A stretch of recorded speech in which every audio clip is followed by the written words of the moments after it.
I'm Mr. Cass, and why am I standing up here? So we can all see you. So you can look down upon us. No, I'm complaining. No, I'm standing up here to see things in a different perspective, to see things differently. And believe you me, you look a lot different from up here than you would if I was standing down there, because on a daily basis, when I see your children and I have to look up to them like that, it's a lot different. And that's sort of what this whole sociology class and also the psychology class is about, is to see things through a sociological perspective, not a personal or psychological perspective. Okay, and some of the kids are really grasping it, and we're having a pretty good time in the class. Kids are adding their own comments, and they're really getting into it. And what I have up there for you is just a couple of thoughts. I want you to try to finish those sentences before we get on with what's expected from the kids. And then I also have a small activity that I need to do with you, a little experiment. But if I were to ask you to complete the sentence, someone who can't find a job is what?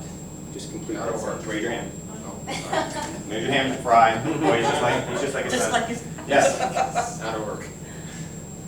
Can't find a job, he's out of work, okay? Good, who else? Unemployed. But he's unemployed. Lazy.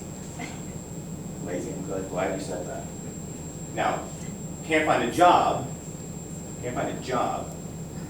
remember that, remember you said that, don't forget Yep. that. And then you, right? Lazy. Right. Unmarketable. Unmarketable, remember you said that, yes. Underskilled. Underskilled, okay. That is a personal or psychological perspective because it deals with the individual. Your comment on, well, actually not marketable and can't find a job comes closer to a sociological perspective. What is society like, or what has society done in that person's lifetime? Maybe somebody say uneducated. Did anybody say they didn't go to school? Maybe that could have been another reason. You said skills, They didn't go to not school. market- Skills, not skills, same marketable. Don't speak well, don't write well, whatever it may be. That is more of the sociological perspective. Okay, and so I'm trying to get the kids to realize, to see things from a different perspective. If I were to have a football and an iPad in my hand, I don't have a football. Fancy. I have a football here and an iPad here, and I would say, which one are you most closely related to? Well, maybe the football player in the back might do football, and then the person who loves technology would say this. But they would never think where that was made, who made that, and how it affects that society, that Asian society, and the people that make up that society. Did that person get paid a lot of money to make that? What is their life like? A person who thinks more in a psychological wavelength would just, be interested in buying it because it serves them. And I'm not really worried about the person who made it. Okay, so the kids I think they're grasping that situation. Some of the kids aren't doing as well as I would like them to do just yet, especially with quizzes. But what I want you to realize before we do our little experiment is that my teaching philosophy is to get the kids to analyze and critically think about things, like the iPad and the football situation, like these questions the questions that I had up there. I want them to start not being so zoned in on something, but to actually consider somebody else's feelings in the sociology class. In the psychology class, it's a little different, right? There's a small difference. I want them to connect the sociological and the psychological concepts to today. That's the other big thing. And what your kids will be reading come Tuesday, and I'm from New Orleans, I think you can probably tell. I'm from New Orleans. I just found an article today. It says, storm psychology. Why do some people stay behind? Why is it that some people have it in their minds as a group, because that's what sociology is, it's studying group behavior. Why as a group do these people stay in harm's way? And it's normally, from what brief reading I did of it, it's normally people who are socioeconomically better off, right? They have the ability to leave. People that don't have the ability to leave will psychological play going on there. The other thing I like to do that your kids will probably may have told you is peer teaching. Hardy, come on in, come on in. Get in the corner. Peer teaching. I want the kids to realize that I want you to become the steward of your own learning. I want you to be able to teach him something at some point. If you can teach somebody something, then you probably have a pretty good grasp on it. The little person over there filming you right now had a really good grasp on being able to teach somebody something by creating a movie, by creating a PowerPoint or whatever to get over a world history concept, because I taught her world history. So become a steward of your own learning. Now what can we do as parents? The note-taking assignment. I give open notes quizzes, not tests, but quizzes. That helps you in a couple of ways. You should have 2 good grades going into a closed notes test. You should, it's open notes. I gave them a study guide for their open notes quiz because people didn't do so well in the first one. So obviously, I realized they weren't taking notes. You have to take notes from the textbook, from my PowerPoint, so that you can succeed in the class. You're not going to just retain everything by looking at it, okay? So go home and ask them, let me see your notes for sociology. Because not only do I give open notes quizzes, I give you 10 bonus points on your closed notes test.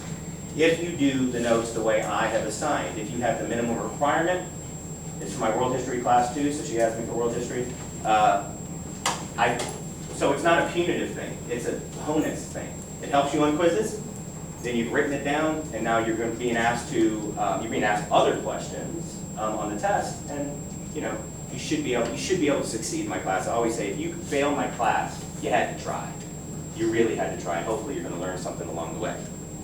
Communication. My email is online, but it's also it's on our school website. You just click on it, and then you can email me. So keep in touch, lady. It's okay. We won't make fun of you. And then that's my website, my personal website that has assignments and all that kind of stuff on it. Focus. If you guys don't know what Focus is, it's where you can find your child's grades.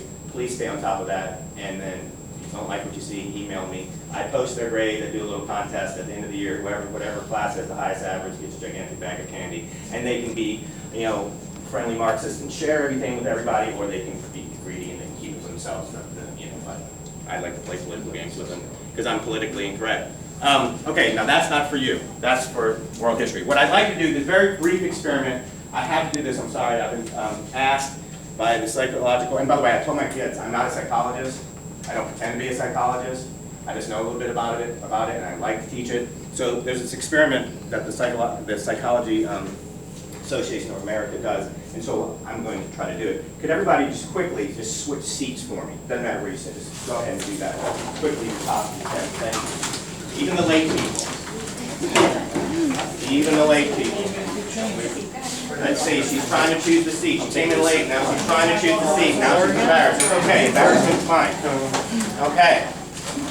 Now, I'm sorry, I should have told you to actually sit, but now you switch seats. Now, can you just do me a favor and take off your shoes and just put them right up here in front of my desk? Just real quickly, fast as you can. Take off your shoes, there you go. Like I said, I did that. Good job, Mr. Ferrars. Good job. Yes. And if the late person's going to do it, she's taking off her shoes, good job. Good job. All right. Did you take off your shoes? Okay, put them up there. You got some up there. No, look, all of a sudden she's shrunk. Okay. Very good. Very good. You kept yours on, right? You kept yours on. You kept yours on. See how the shoe boy. There you go. Very good, very good. Okay, now stand up for me. Do a little stretching. Just stand up for a second. And real quick, like 5 jumping jacks, real quick. 1, 2, 3. Very good. 4, 5. That's excellent. All right. Now, starting over here with Ms. Donaldson, she's going to start us off. Do the wave. Ready? Start. You start. Start. Go. Wave. Wave. Wave. Wave. Wave. Wave. Very good. Very good. Very. Oh wait. Stop. Stop. All of a sudden. No. You end. Very good. Very good. Okay. Now let's see. Now I've got a simple question for you. You didn't take off your shoes, and you didn't take off your shoes. Why? I needed to know why. Okay. Mine are too difficult to put back on. Yours are too, but you wouldn't. Probably. The people that did take off your shoes, why did you do that? And why did you do jumping jacks? And why did you do the wave? Did you ask? Did you ask? We're used to following direction. Yes? I didn't take off my shoes, but I did do the wave and jumping jacks. Okay. Well, we just had a little lesson in conformity, which is part of sociology and part of psychology. Why do people conform? Why do you follow the herd? Why is everybody following everybody? And why are you not, you thought for yourself, you wanted to know why. So we had one person following a road less traveled. The rest of you all followed along, right? Because am I really an authority figure to you? Not. In this But setting, you are. thank you, Ms. Ferraris, because all of your kids did it. All of your kids did it. And they went, and then they wondered why. Why am I doing this? They thought it was fun, but they still were wondering, why am I doing this? And then they did say, well, you're a teacher. I want an A in this class. I said, well, it wasn't for a grade. I was just doing a fake experiment, right? And no one talked to the psychology class people when they leave here. They're doing the same thing. Okay. We're not doing So- world history, are we? Yeah, Huh? we're We're doing not world doing history. world history, are we? No, well, what we're gonna do is, some people are gonna act like imperialists, and some people are gonna act like the people that were imperialized. Okay, so, we'll have a good time, yeah, well, that's the French Revolution, but don't worry about that. Does anybody have any questions for me regarding the class? Can't ask regarding your individual child, but, just regarding the class and me. If you wanna know anything about me. Where'd you go to college? Believe it or not, Loyola University, which we're talking about right now in the Reformation. So, yes, I was Jesuit educated. I don't agree with them, but I was Jesuit educated. I got bad letters written. Thank you very much. Yes, you can get your shoes. And don't be late for the next class.